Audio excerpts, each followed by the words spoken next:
Assalamualaikum Assalamualaikum warahmatullahi wabarakatuh. Saya Ridho Rahmadi dalam hal ini berbicara dalam kapasitas saya sebagai dosen yang mengajar Artificial Intelligence atau AI.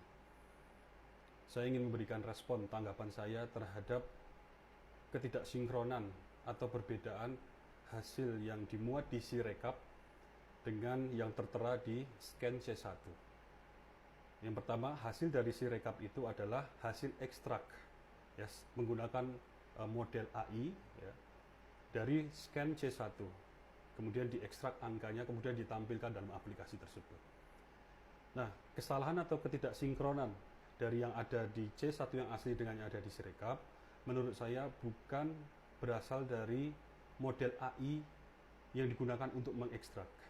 Karena sejauh ini ya, yang kita ikuti dalam perkembangan dunia AI itu akurasi dari model AI untuk mengekstrak karakter atau angka dari sebuah image atau sebuah foto itu akurasinya sudah relatif tinggi, bahkan saya bisa bilang sangat tinggi dibandingkan beberapa tahun sebelum ini ya.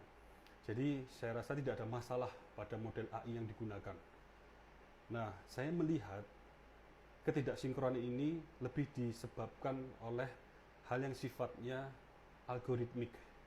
Artinya by design, by intention. Ada baris-baris program yang sengaja dibuat ketika itu dijalankan pada Sirekap, kemudian menambahkan suara pada paslon tertentu dengan konsekuensi mengurangi suara paslon yang lain. Ini yang saya lihat. Kedua, saya ingin juga menanggapi terkait lokasi server yang di mana pemilu 2024.kpu dan juga sirekap.kpu itu diletakkan, aplikasinya diletakkan di mana.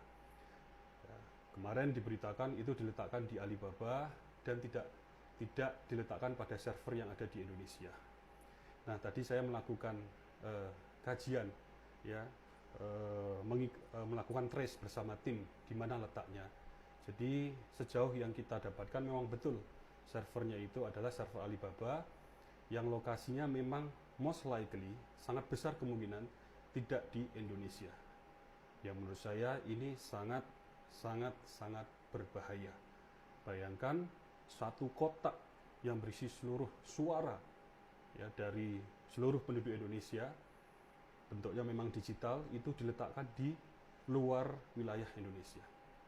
Betapa rentannya, betapa rapuhnya terhadap kejahatan-kejahatan digital, suara tersebut nanti hasilnya bisa dirubah dan segala macam, terutama ya siapapun yang memiliki akses terhadap data tersebut, dan ini adalah perusahaan swasta. Jadi ini sangat berbahaya dan kita sangat sayangkan. Kita berharap ada klarifikasi yang jelas dari KPU ya, berkaitan dengan yang permasalahan pertama tadi, ketidaksinkronan dari Sirekap dengan scan atau C1 tadi.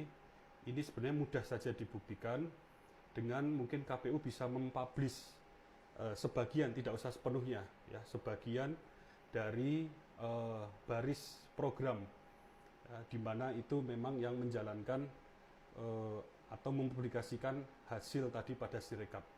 Jadi ini juga pernah saya lakukan. Ini biasa dilakukan di dunia akademis. Kita mempublikasikan source code atau kode program sehingga orang lain bisa melihat, bisa mereview. Jika ada kesalahan bisa diperbaiki bersama. Jika ada hal yang perlu diimprovisasi bisa ditambahkan bersama. Nah, ini bisa dilakukan KPU ya, tidak usah seluruhnya karena demi keamanan, tapi baris program pada Sirekap yang memang itu menampilkan dari hasil ekstrak kemudian ditampilkan ke aplikasi.